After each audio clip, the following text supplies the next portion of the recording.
I'm going to greet everybody in the master name of our Lord and Savior Jesus Christ. We're here on today I guess we have a forum of some of the candidates who will be running for election this year. And just wanted to let you know how important it is to vote. So we have some issues, some concerns that we're trying to find answers to be able to elect the right candidate to take care of the job that needs to be done. And so, in essence, we just want to say to you all that my name is Pastor Ronald Chambers. Brother Bob is going to take over and do what he needs to do to make sure that everybody gets a fair chance to share their questions, their concerns, and what have you. So God bless you, and I pray that this forum will be a great impact so that we will know who to vote for when we go on November the 4th to vote. Everybody going to the polls to vote. Amen. Amen. Hey, I'm really delighted to see all you folks here today. Thank you for taking some time this afternoon to join us. This is kind of, well, let me introduce myself first. My name is Bob Babcock. I'm the facilitator with the Economic Justice Forum of Progressive Action for the Common Good. This actually started with an opportunity to bring the Pulitzer Prize-winning author David K. Johnston, who wrote the book that came out this spring, Divided: The Perils of Our Growing Inequality, with an understanding that there's a big problem in America today with wealth disparity. And everybody's talking about the middle class. You talk to the candidates and they're talking about the middle class and supporting the middle class. Nobody's talking about the working poor. No. Nobody's talking about the people that are struggling for their very survival. And yet those people are growing in numbers as the middle class falls out. Because the extreme wealthy in this country are the ones that have required from the succeeded basically in surviving and growing back. I'm losing words here. The Great Recession of 2008. Okay, they're doing fine now, but more people have fallen out of the middle class. And in the Quad Cities, we're aware that we're being robbed of essential human resources with people who are struggling in poverty, people that are very intelligent people, have a lot to offer, have a lot of skills, but they're struggling for survival. And maybe sometimes some of their skills are turned in the wrong direction. That's not really helping them live good, successful, financially independent lives. Okay, there are reasons why people become dope fiends. Okay, they're self-medicating. Okay, there are reasons why people engage in crime. They're trying to survive, or maybe they're angry at their position in life. We need to support people in parenting, with jobs, with education, and so on and so forth. And what we're intending to do with the Economic Justice Forum is create a situation in which we bring the Quad Cities together to lift people up towards prosperity. And it's happening. It's happening very nicely. We're starting off with a film series featuring films like Poor Kids, A Place at the Table, We're Not Broke, and Inequality for All. 2 weekends in a row, 2 Saturdays in a row at St. Ambrose. Thank you very much, St. Ambrose, for spearheading that. There'll be discussions. There'll be 2 Saturdays on the 8th and the 5th. It's listed on here, by the way. And then followed by a symposium on the impact of wealth disparity on America, featuring David K. Johnston as the keynote speaker at Augustana College. Thank you very much, Augustana, with a number of speakers and discussions, breakout groups, and so on. But this is not about feeling good about ourselves, about how smart we are about the problem of people being poor in the Quad Cities. That's just plain stupid. We intend to do something. We will do something. We will work together in lifting people up and supporting them, supporting existing services, filling in the gaps, and supporting people as they move through, because it's so disjointed now. Somebody is dealing with a medical problem, for instance, in their family, maybe a primary breadwinner. Now their income's shut down. They lose their car. It's a 4-hour trip, round trip, for them to get to the doctor, because they got to take a bus north and a bus east and a bus south, when it's only 15 or 20 minutes. And what do they do about the kids? And are they getting any help? Or are they getting a break at all? And how are the kids faring, because now the primary caretaker is all stressed out. And this can drive people into permanent poverty. Just a simple thing like a medical emergency. But we can work together and support people from the beginning when they come into like a storefront program perhaps and say, help! I don't want this to be permanent. Or help! I've been broke all my life, poor all my life, and I see that other people can make it. Okay? So we will provide some consistency. That's our intention in doing this. We can come together. And with that, I want to invite you to this meeting that we're holding on Tuesday night at Cobblestone Place. Okay? We're coming together. We have a larger coalition called Opportunities for Quad Cityans with kind of like a planning meeting. It's a prosperity summit that's going to be on the 12th.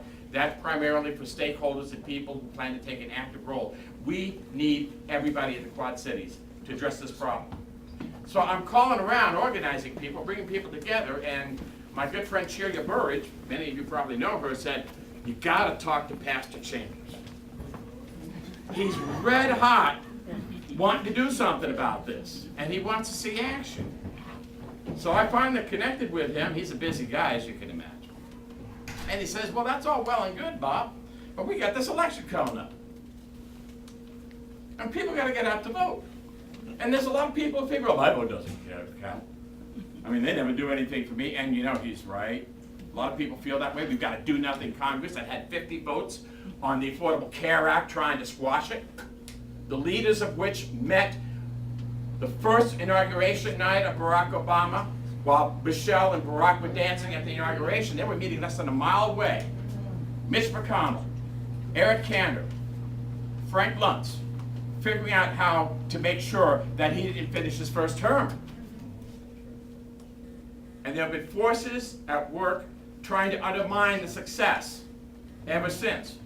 So we can't count on Congress, but we can begin to have the conversation. We can work locally. We can elect leaders locally to Congress, to the State House, senators and representatives, to the governorship, to the county board, to make sure that we'll start moving forward. And we're not going to stop there, because change does not happen on election day. It happens afterwards. Creating change means 24/7, 365, making efforts, staying on top of what people are doing in our government, making sure they do it, and providing them the support so that they know that when they're doing it, they're going to be supported. They're not going to be all beat up by the people who don't care, who only care about the money that they can get away with not paying taxes. We have a company in this area that has avoided some $76 million in taxes, while its CEO is paid nearly $50 million a year, and the Davenport schools are shaving $10 million off the budget. There's something wrong with this equation. When we got people, there's a jobs program that QC Interfaith is working on, and they have people coming in and they can't pass the math test. We can fix this. We can connect people to the programs that are providing people with the GED and so on. So I'd like to welcome our candidates. I'll stop flapping my lips here. And at some point when they're done talking, we'll perhaps begin to create some questions that we can address to the other candidates who couldn't make it. And our intention, I think, we're still working on the details to see maybe about having a community potluck here, maybe the last Saturday before the election, bringing people together again, whatever candidates may be available, but at the very least, seeing how the candidates are addressing these questions that we'll craft here today together, okay? It's a community effort. I'm just a facilitator, okay? So why don't we go ahead and move down the line, introduce yourselves, and then once everybody's introduced, then you can start left to right with a small statement about what you think about these issues.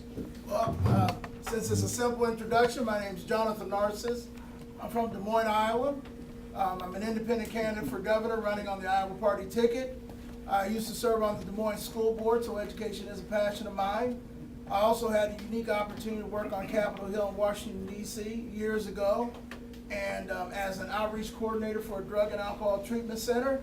And just to clarify one thing, we actually have given major speeches on ending poverty, so it's not that no one's speaking to this, it's that the major media isn't covering it. I'm Lee Hieb. I'm a surgeon from Logan, Iowa, small town Iowa. And I'm the past president of the Association of American Physicians and Surgeons. We're the voice of private practice. We have been trying to keep house calls available for you. And we have other solutions that are a lot cheaper than the way we're going now. And so my passion is medical care, affordable medical care. But I also have spoken on these issues and look forward to this. I am Bob Quast. I'm one of the independent candidates for the U.S. Senate. And as much as we tried to get into the debate last night, everybody thinks there's just 2 candidates, but there's actually 6 of us. What got me into politics this year for the first time ever actually is passing Lynette's Law, Domestic Violence Awareness, Prevention, and Funding, getting tough on violent crime.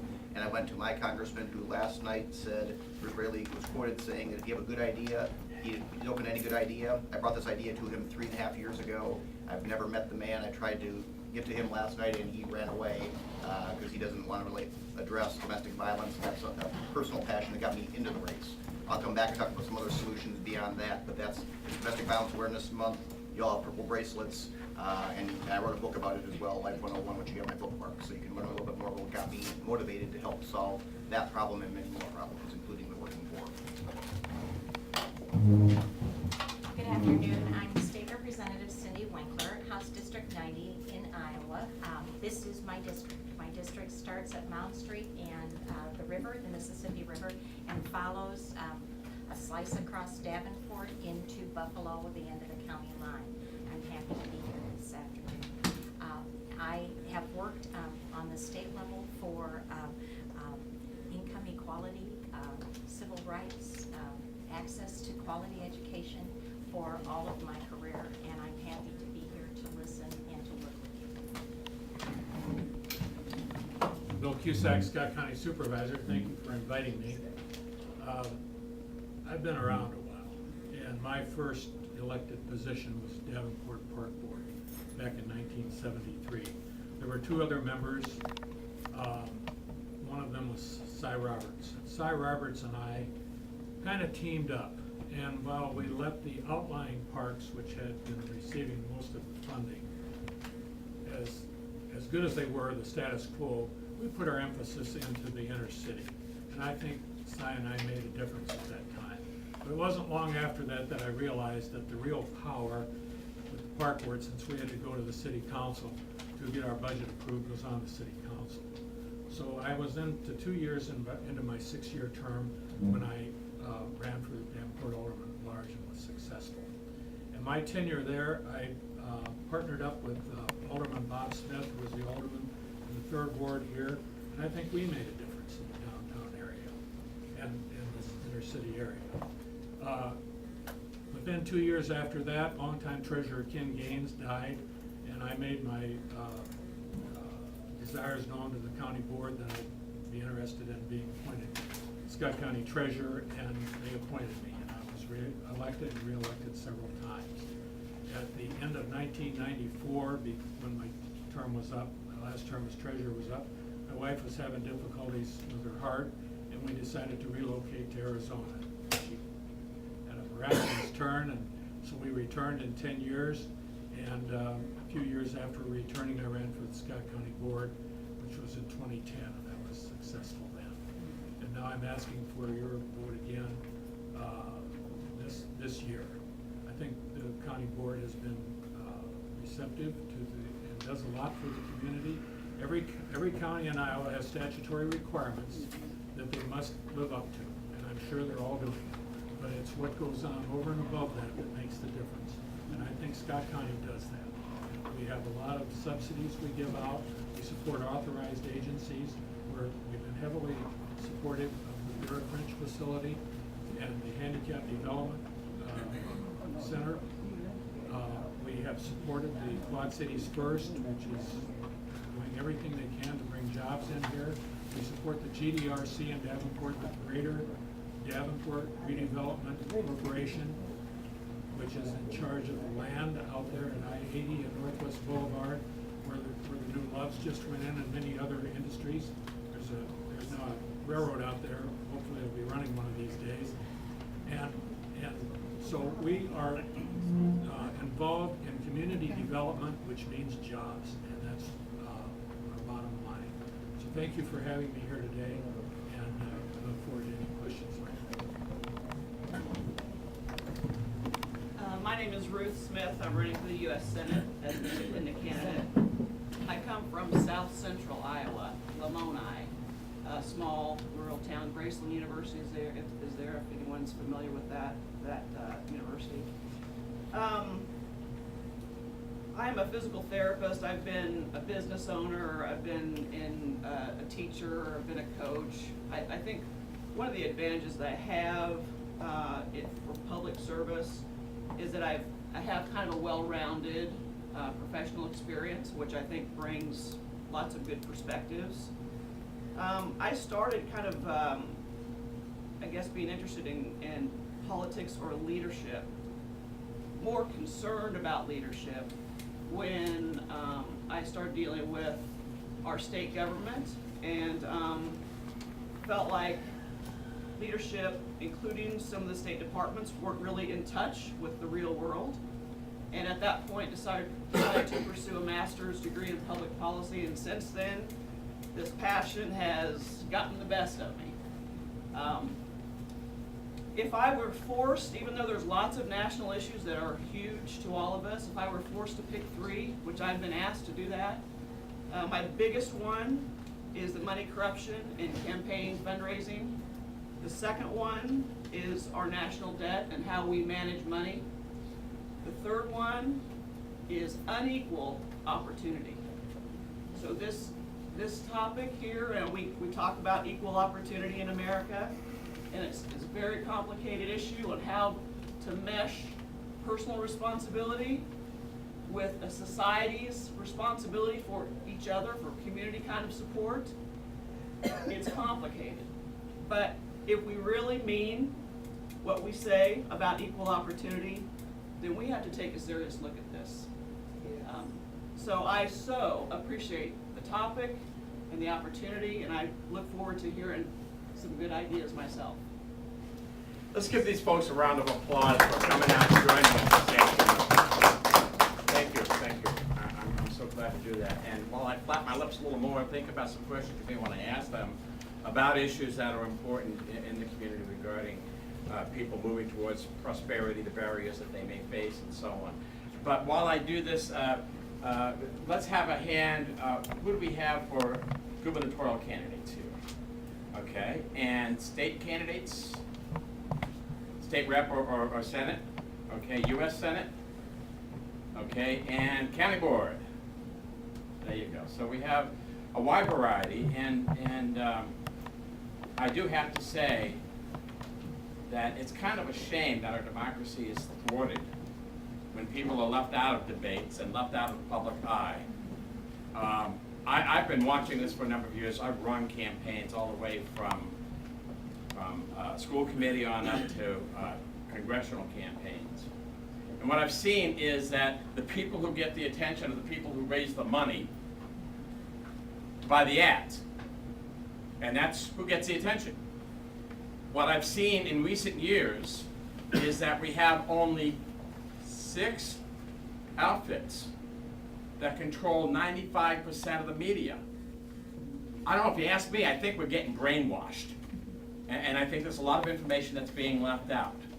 And that's why it's wonderful that you folks have joined us, because these folks have some good ideas, I think you'll agree, but they haven't had a voice. Now you gotta figure out, okay, who am I gonna vote for? Who am I going to see to help about getting in? What are the choices and what are the possibilities and probabilities?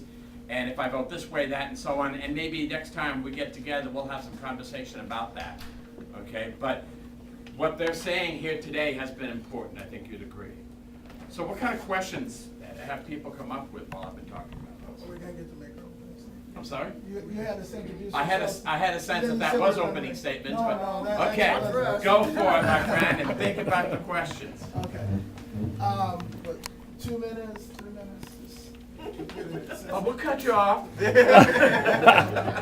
I've never had them have them cut me off because I always know how much time I Hate get it when ahead of that time. happens. You know, years ago, this gentleman here, T.K. Anderson, and I had a conversation in T.K.'s living room. I don't know if you remember that or not. But, and I'm going to share some of the same comments that we said in that living room.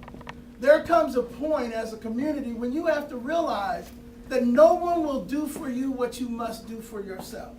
Now, we have a huge amount of content on our website. We talk about ending poverty. We have an extensive plan for education, a 10-page plan. We have an extensive plan for revitalizing our economy, including things like investing in vocational and technical education, because some folks can make good livings as welders in an economy where we're spending all this money on construction.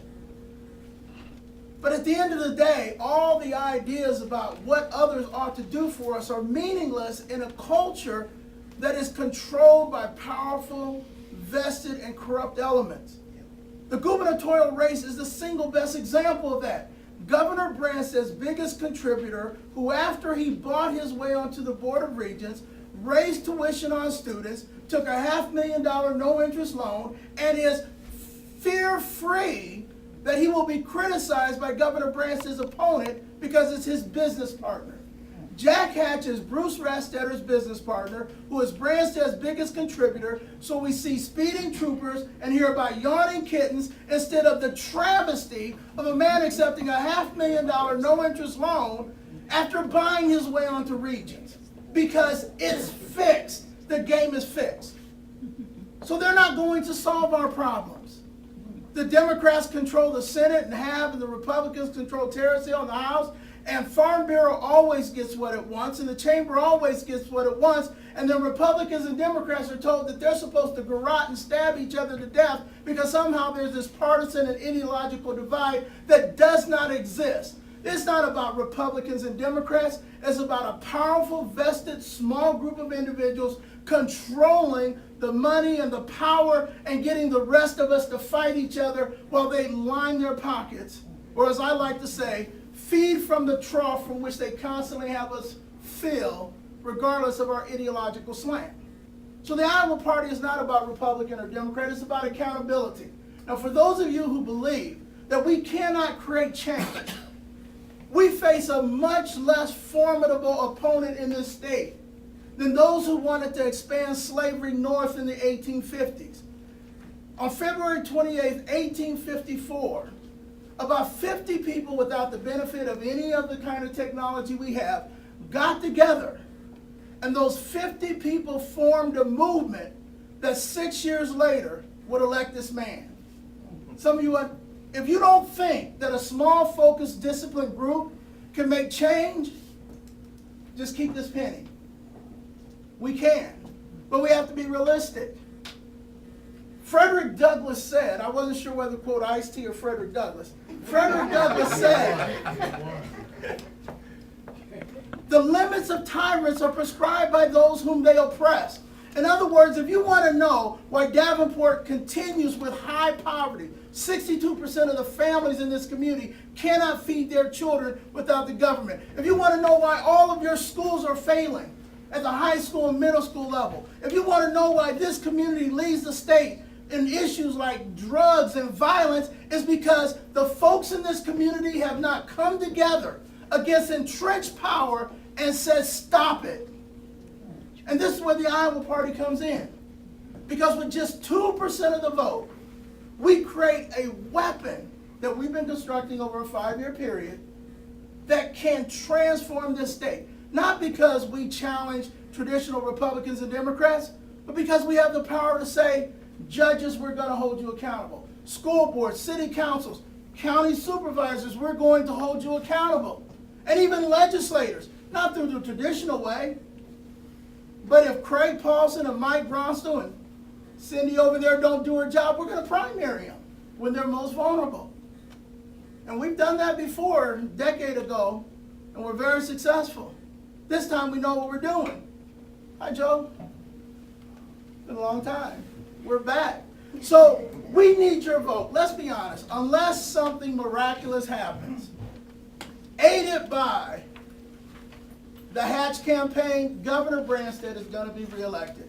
Personally, I'd like to see Governor Branstad appoint Jack to something very prestigious like he did Bruce Rastetter, since he's been such a strong ally of his. But together we can make a change. November 4th or sooner, vote Narcisse for governor. And with that 2%, we begin taking back and restoring our state to the people where she belongs.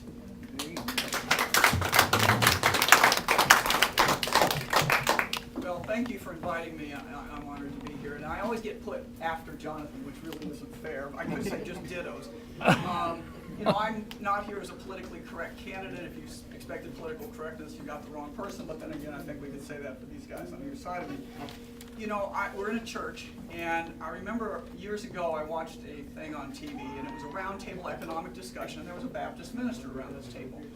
And he was getting beat up by the guy in the media because he drove this big Cadillac. And he made a very good response. He says, I don't preach poverty in my congregation, and I don't practice it myself. And I always thought that's a really gutsy thing to say. Now, I drive around the state in a little sports car, and I had because it gets great mileage and it's fun, it gets me here fast, but I have to say, I had a roadie come up to me, a guy at 4th of July, is one of these young guys that works at Carnival. And he says, ooh, cool car, how can anybody afford that? And I said, well, let me tell you, it's a 4-step process. You can't shirk on any steps. The first thing you have to do in life is work very hard. Because if you don't work very hard, you might sit home and get a government check, but let me tell you, it'll never buy a sports car. It might keep you from not eating, but it's not going to get you where you want to be. The second thing you've got to do is you've got to spend less than you take in. This is a concept our government doesn't seem to get, but you need to get. This is me speaking to him. And the third thing is you need to be trained, educated into doing something that people will pay you to do. Now, it doesn't need to be a college education. The person I know who's the richest guy in my life is a plumber. Okay? It's got to be something in the process of producing things, the real goods and services that make us feel richer, which are food, clothing, shelter, you know, medical care, transportation, widgets, all the things that we traditionally made. And then the fourth thing, unfortunately, today you have to do is you have to get a good tax attorney or a good tax man. And I want to spend a minute talking about that. It's not enough to work hard, get an education, and do all these things to get money. The problem we have is, and Jonathan outlined this I think very well, is we have an entrenched oligarchy that takes from you the fruits of your labor because they think they can spend it better than you can. You know, the war on poverty has failed because that just doesn't work that way. You know, we have government doesn't produce any of the things that make us wealthy. Government produces 2 things, well, 3 if you count corruption. It produces taxation and it produces regulation. You know, even if you don't pay taxes personally, let me tell you, you're getting hurt by taxes. We have the top corporate tax in the world, probably, at least in the nation, if not in the world. How Iowa got there, I don't know. But I was talking to a business guy the other day and he said, I'm in a multinational business. We don't bring our profits back to Iowa. Okay, now that hurts everybody here in the room because that's money that's not circulating in our economy.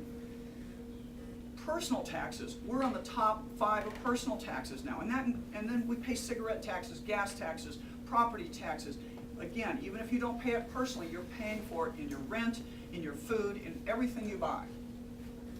Taxes, you can't tax yourself into wealth. Now, the thing that's kind of hidden in all this, that we don't talk about much, but we need to be aware of, is regulations. Because as bad as taxation is, the American Competitive Enterprise Institute this year for the first time says Americans are losing more to regulation than they are to taxation. Because regulations make it harder for you to get a job. You know, I know lots of business people, they're not expanding their jobs, they're closing their business, new jobs aren't cropping up because we're in such an uncertain regulatory environment. And the second thing is, your boss isn't paying you as much. Because guess what? He's got to buy a corporate lawyer, he's got to pay for reams of paper and bean counters, accountants, because he's got to be in compliance with the government. You know, our electric bill goes up. 10% of the people that sell electricity to us, 10% of the employees are in corporate regulatory compliance. They don't make electricity. They're just churning up money. And some of these regulations would be funny if they weren't so tragic. You know, my favorite example, but I've got thousands of these examples, hundreds at least, is the nursing home. We had a nursing home in the state of Iowa that was cited and fined, or they attempted to fine them, because when the regulator went into the nursing home, he discovered that instead they had baked beans on the menu, but they were cooking the baked beans on the stovetop, like we all do. I mean, they put the beans on the stovetop, and they got cited for that. They had to hire a lawyer, they had to go to court.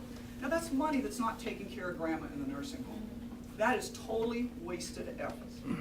So I'm going to tell you, you know, there are lots of solutions here, but they aren't from government. Government makes things worse. And we understood when, and I'll finish with this, we understood when our founding fathers, in fact, Mr. Narcisse gave me this, and it's got a great quote from Thomas Jefferson, that I think everybody should read. But our founding fathers understood that, you know, taxation was bad. And they fought a revolution, believe it or not, over 1.5% tax. If you're a family of 2 in Iowa and you make $64,000 combined income, you pay 9%. You know, and that's not including all the other taxes. So here they fought a revolution for a 1.5% tax. And, you know, but we recognize the king as an oppressive force. The problem we have is we don't recognize these slick-suited guys in Des Moines that tell you that they brought you the biggest tax cut in the history of the state, but they really didn't, because they gave their friends the biggest tax cut, and we're all paying for it. So we need to throw off the yoke of the state government.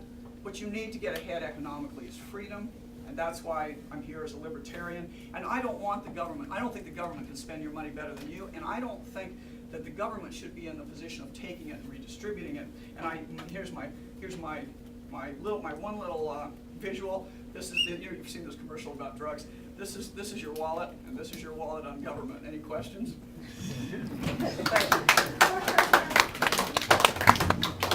Well, I hope after hearing that everybody in this room that's listening to the media votes for one of these two for the next governor, because it is the problem with the big party. So let me tell you, I have about 6 different points I'd like to make quickly.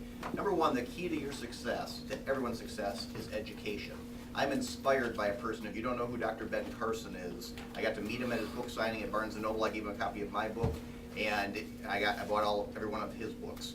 He's brilliant, and he talks about how he was able to come out of poverty in Detroit, a mother who had a 3rd grade education, and he was able to, through her forcing him to read books and do book reports that she would highlight. She didn't know what he said because she was illiterate, but she would highlight, making him think she knew that what he was writing about.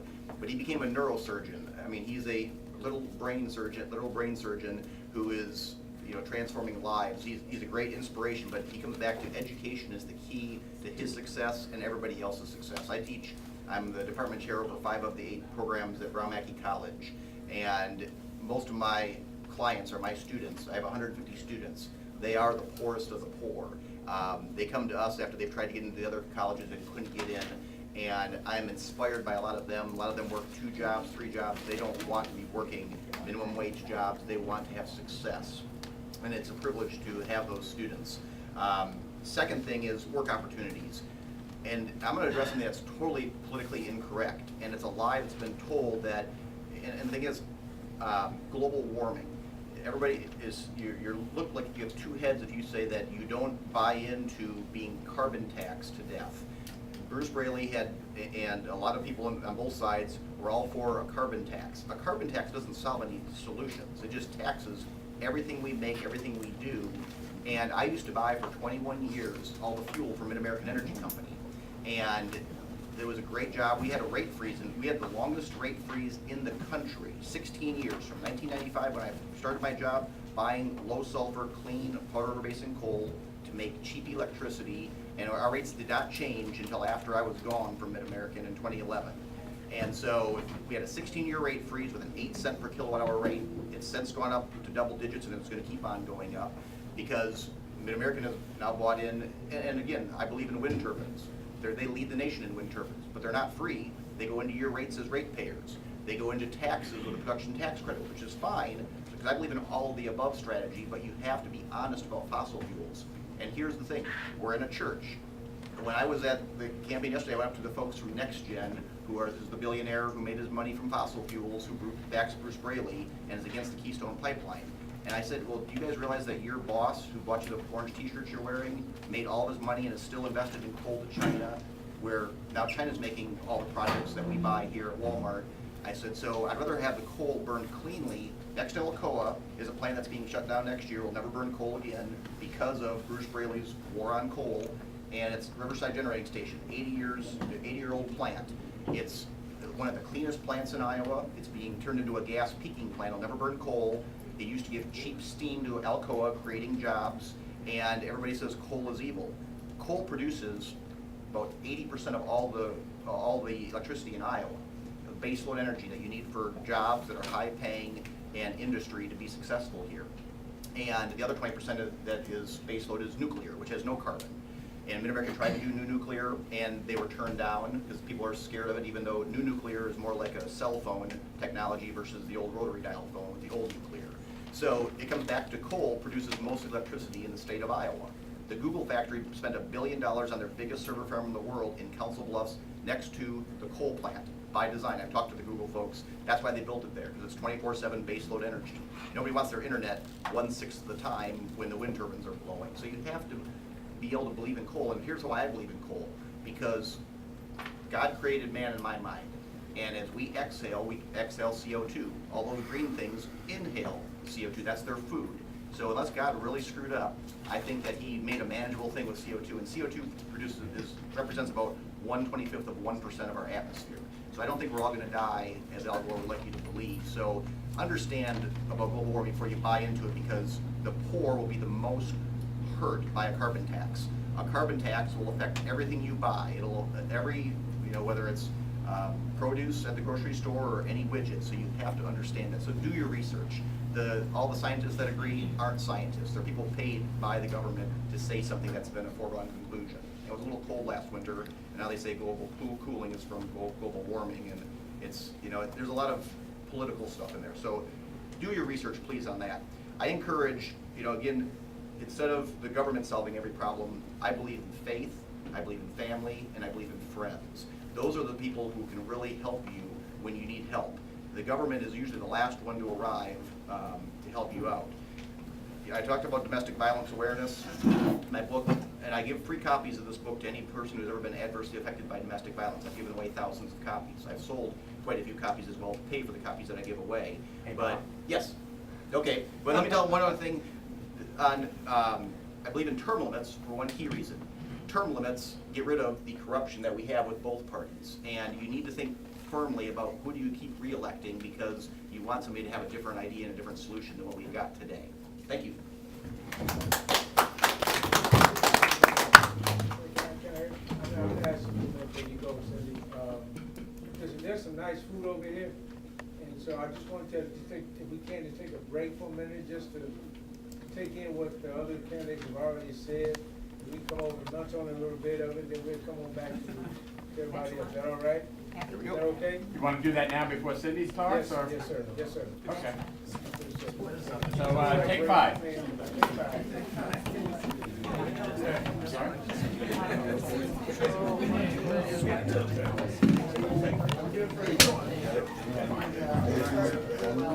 Yeah.